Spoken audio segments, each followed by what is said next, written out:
Brett Winterble Show, 888-567-7287. Glad to have you here. Glad to be hanging out. Thrilled to be joined on the line. Huge career.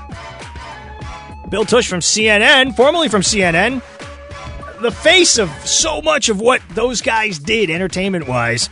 Hey, Bill, welcome to the show. Thank you, Brent. I appreciate it. Nice to be here. It's great to visit with you. So as you look back over the ride there with Ted Turner and all the stuff that went on at CNN, how do you feel looking back? Well, it's people have asked me that before, and it's always like I go back to the very beginning of it. We never knew where we were going. I mean, if you ever read the history of Turner Broadcasting, TBS, CNN, it started as a local television station in Atlanta, a UHF station, which for anybody that knows television, sure. those were the stations that were higher frequency, ultra high frequency. That's what UHF stood for. To say, well, people that watch us are smarter than average viewers because they have to work harder to get the station. And that pretty much was the truth. And and it started out just as a local television station, and then in 1979, and then it went on satellite in 76. Started building a national audience. 79, he started CNN. We went on the air with that in 80, and then, of course, just to fast forward, everything else is history, When we went on with CNN, everybody said, this is not going to work. I mean, I don't even know if you know this or not, but ESPN, when they went on the air, the reason they called themselves ESPN was to stand for Entertainment Sports Programming Network. They never thought there'd be enough sports to fill 24 hours a day. We never thought there'd be enough news for 24 hours a day. Boy, were we wrong, huh? And you guys, I had read somewhere what you had started. Was it an old country club complex that you guys started up in? Is that what it was? That was the second place. That was when we had money or pretended to have money. Before that, we were in just what used to be the Channel 5 television station in Atlanta. When they moved out, Channel 17 is what we were. We moved into that facility, and it was just a television station from the 1950s. Wow. And then when we started CNN, we bought what was a Jewish country club in Atlanta. It had been abandoned. It was grown over. The ceiling, the roof, there was a hole in it because there was a fire in there. There was a hole in there the size of a crater. And turned the building around and put CNN in on the ground floor, and TBS was on the first floor. And to us, that was a major. We were in Hollywood there. We thought we had reached the big time. And of course, now that building sits there, and it's still part of the TBS complex, Turner Studios complex. But the original building is now, I guess, it's vacant mostly, and they just keep it, I think, to be a tourist attraction. I don't know what it does anymore. So when you're coming up, I mean, because you've got a big name and you're coming up and you're in this operation and you're working hard, and especially covering the entertainment beat, which is where so much of your work was done. How hard is it when you guys are a startup and you're trying to compete with the big nets and you're trying to get interviews? It was almost back to square one again. We would go out and show up at events, never get a good spot on the red carpet, get shoved into the background. Nobody knew what CNN was. They thought it was a cable access channel. Oh my God. And it wasn't until the Gulf War, until the 80s. I mean, first I think it was the space shuttle when it blew up. Right. Was when CNN really got people tuned in to see what was, to see live news. And then, of course, the Gulf War is what really put us on the map. But before then, when we started in the early 80s, I mean, nobody knew what we were doing. People would come in, movie stars would come in for interviews with these puzzled looks on their faces, like, why am I here? What am I doing here? A few of them got it back in those days. Jack Lemmon, he knew what CNN was. I remember he would show up because he knew there was something there. And there were a couple that were major stars that knew CNN was something. But for the most part, I mean, I remember talking to Tom Cruise right after he did Risky Business. He came onto the show, and he had no idea where he was. Wow. I mean, he thought he was doing a cable access show.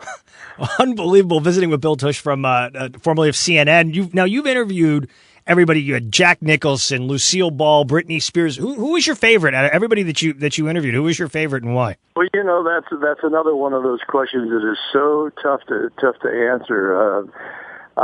I never. People ask who was the hardest one you ever talked to, and if you ask me or anybody else who was in my business, they'll tell you it's Tommy Lee Jones. That poor guy has such a bad rap for interviews.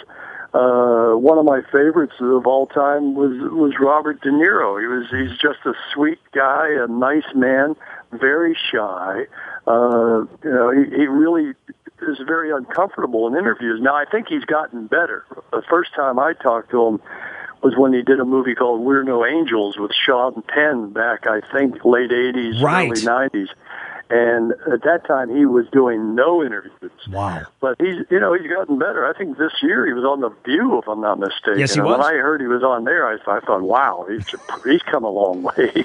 How do you, being somebody with such deep roots with entertainment and covering that end of things, how do you assess this kind of new entertainment culture that we're in with the TMZs and the I mean, because obviously when you're doing your thing at CNN, you're up against like Entertainment Tonight and then Access Hollywood comes online. But what about like the TMZs and the paparazzi and the quick answers and the things that are on the internet 24/7? That's got to be very difficult for people in the entertainment news end of things. I think the hardest part is now, of course, I haven't been involved with our showbiz show on CNN in 10 years now or a little longer.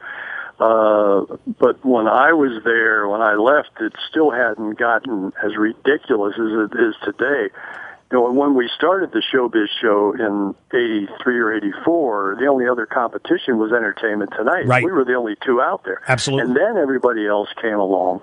And then came the telephones with the cameras and the video recorders and every single move is documented. And, if you see a still picture in any of the tabloids of some star, because of the fact they got a camera that's shooting 55 pictures a second, they can make that picture into anything. Uh-huh. And it's just gotten, I think it's out of hand, it's out of control. Jennifer, if I'm not mistaken, it's Jennifer Lawrence now, who's in court or has finally got people talking about the fact that, if you were an average citizen, okay, you or me, we're at home and somebody's out in our front lawn with a camera, we can call the police and they'll come and arrest that person and put a restraining order on them, and that's it. That person's breaking the law. That's right. If you're a celebrity, you have no rights.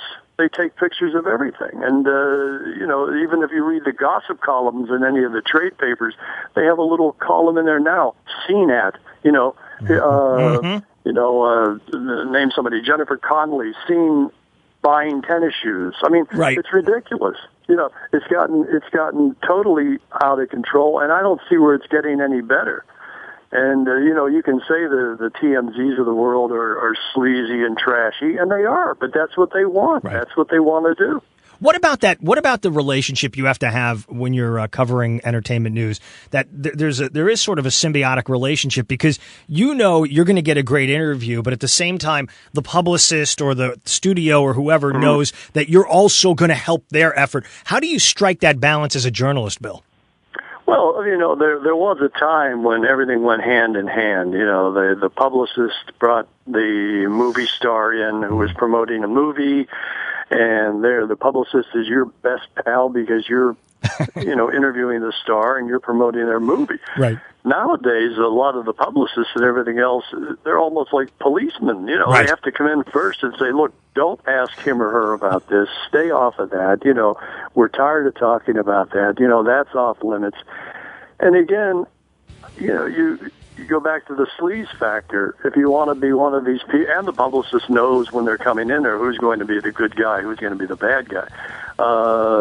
It's just a matter of them saying to you, don't do this, and then you don't do it. You respect their wishes. Or you can go the other way and be, ambush. What's the fellow's name? Harvey Levin? Yeah, the Harvey. guy that runs TMZ.